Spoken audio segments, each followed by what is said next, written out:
All right, Larry Kruger here from the Pig and a Pickle Krug Show with a little 49er video as we discuss the three free agents still out there that the Niners need to sign.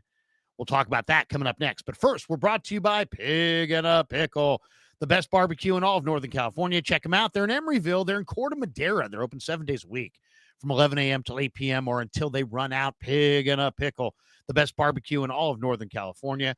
We're also brought to you by Claw Daddy Arcades, and they're a great follow on Instagram at claw_daddy_arcades and find a location that fits you, that's near you. And this video also sponsored by LearnKeys Upskill Academy, an online learning platform designed to get you job ready in 6 months or less. Whether you're interested in IT, cybersecurity, marketing, or another high demand field, they offer over 30 certification programs to help you take that next step in your professional career. They've been in business for 37 years. They've worked with over 200,000 students, and they place over 100 of those students in new paying jobs or well paying jobs each and every month. So the links are in the description below. And we should tell you, and while you're leveling up your career with LearnKey's Upskill Academy, why not test your football brain as well? We're teaming up with LearnKey for a special April draft selection challenge contest where you can predict the top 12 picks in the 2025 NFL draft for a shot at winning a $100 Visa gift card. It's totally free to enter. Just fill out the Google form linked in the description with your predictions for picks 1 through 12.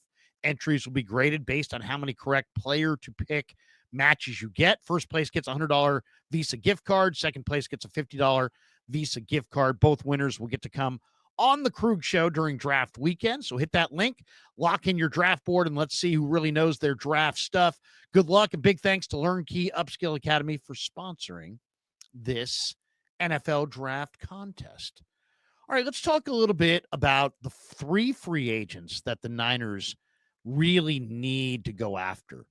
I understand they let 20 guys go. They signed a handful of free agents. The guys that they let go got paid handsomely. The guys that they signed got paid quite a bit less. They brought in Mac Jones. I thought that was a really good one. They brought in Luke Farrell as a blocking tight end, which will help get George Kittle out in the pass patterns a little bit more, and also alleviates a little pressure to get that blocking tight end in the draft. So I like those picks, and I like the Richie Grant pick. I think Richie Grant was a really good safety in college. He was a second-round pick. I don't think he's an exclusive special teamer. I think he's a guy that can play from scrimmage. And I liked Jason Pinnock and Richie Grant as the two defensive backs that the Niners signed. So I think the Niners have gotten, even though it was reported they got destroyed in free agency, they lost Dre Greenlaw. They lost Dre Greenlaw, and they should have retained him. Other than that, every other guy that walked out the door for the most part needed to walk out the door. Mooney Ward might have been the exception, but he just needed a change of scenery. So the Niners let a bunch of guys go, and they're now trying to rebuild their roster in the draft. And who should they take at the beginning of the draft? Who are some guys they should be after? Well, it's interesting because as far as free agents go, there's any number of free agents out there. The Niners have let most of the top free agents walk away, and that's probably the right move for them. It was probably the right move to say goodbye to their free agents. As I said, which free agent did they have that they absolutely really had to keep? They really didn't. They didn't. I mean, they had Greenlaw. Greenlaw was the one free agent that I really felt like, yeah, you know what, they probably should have tried to keep Greenlaw, but they let him go, and they're going young. They're going young. But as far as guys out there that are young players or players that could still help the 49ers that are still available in free agency, let's hit three of them. One of them is wide receiver Elijah Moore. The Niners need a speed element at wide receiver. Ayuk was their downfield receiver. They drafted Jacob Cowing, but there's no guarantee that he's strong enough to get on the field and stay on the field for any length of time. And if you looked at Elijah Moore last year, a lot of his best work last season, came from bunch formations, stack formations. I just think that this guy just turned 25 years old. He runs in the 4.3s. There's a lot of receivers out there, and because of that, he's been kind of overlooked. He hasn't been signed by his team. He's not on that point in his career where he's about to fall off a cliff. I think his best football is still coming. He doesn't have some concerning injury history that you can't go for that guy. He's torn out his ACL 4 times. No, he doesn't have that.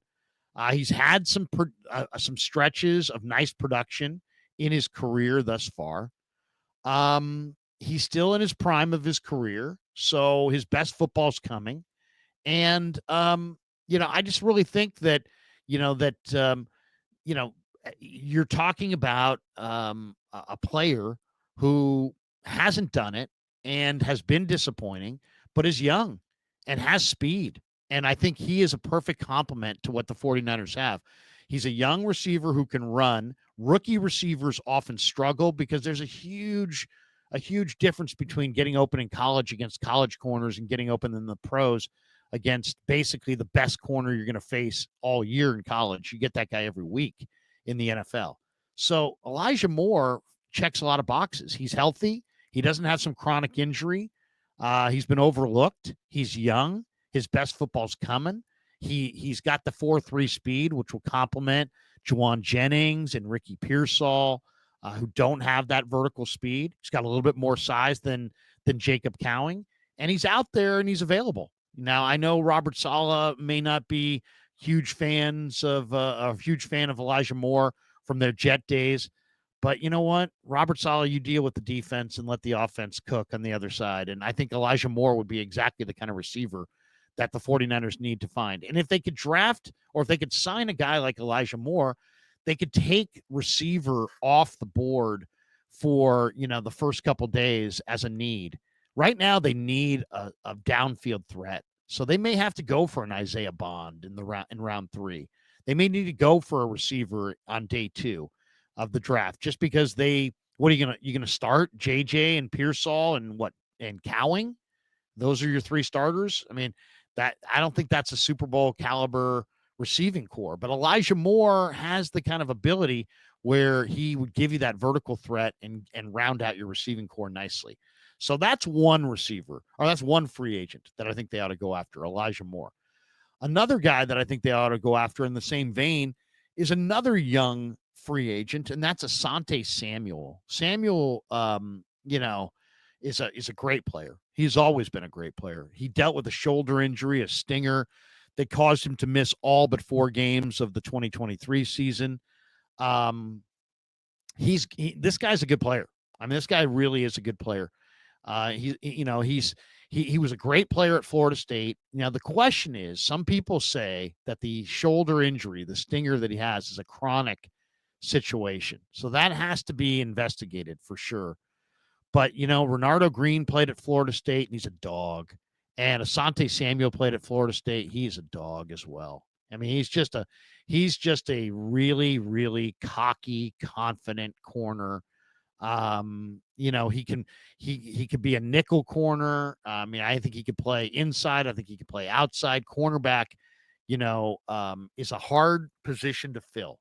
The old coach used to say to me, what the key to pass coverage is pass coverage. In other words, there is no key to pass coverage. You just got to you got to have guys. And if you don't have guys, you're really going to have to invest in guys. And I think the 49ers are going to need to invest one of their first 4 picks or 5 picks on a corner unless they can get a player like this in free agency.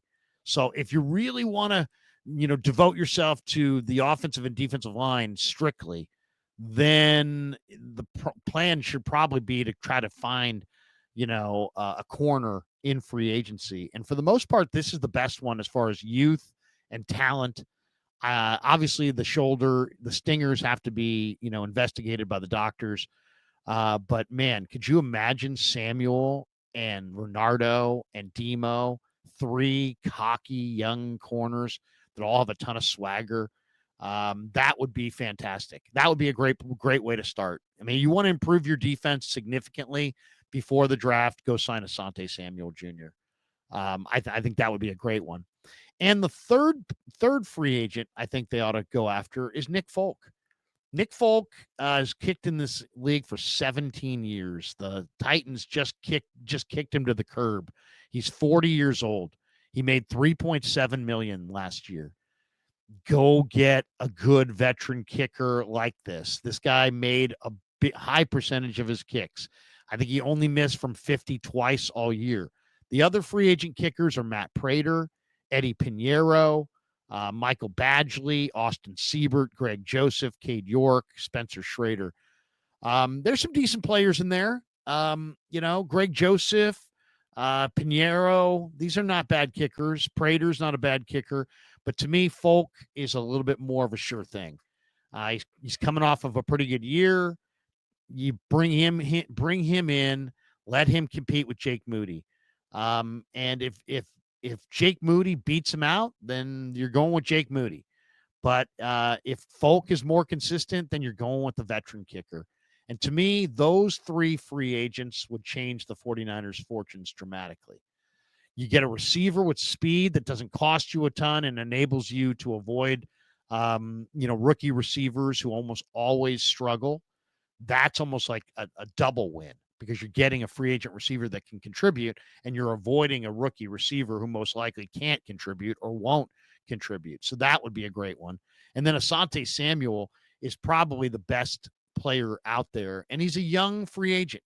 If he was 32, I would say no way. But at 25, find out if those stingers are, if he can get beyond it. If he can, that's your guy. Asante Samuel, Renardo Green, Demo Lenore. Then you could take Trey Brown and Luter and these guys, and you can slate them into backup roles where they're seemingly going to be a lot more comfortable. And then Nick Folk.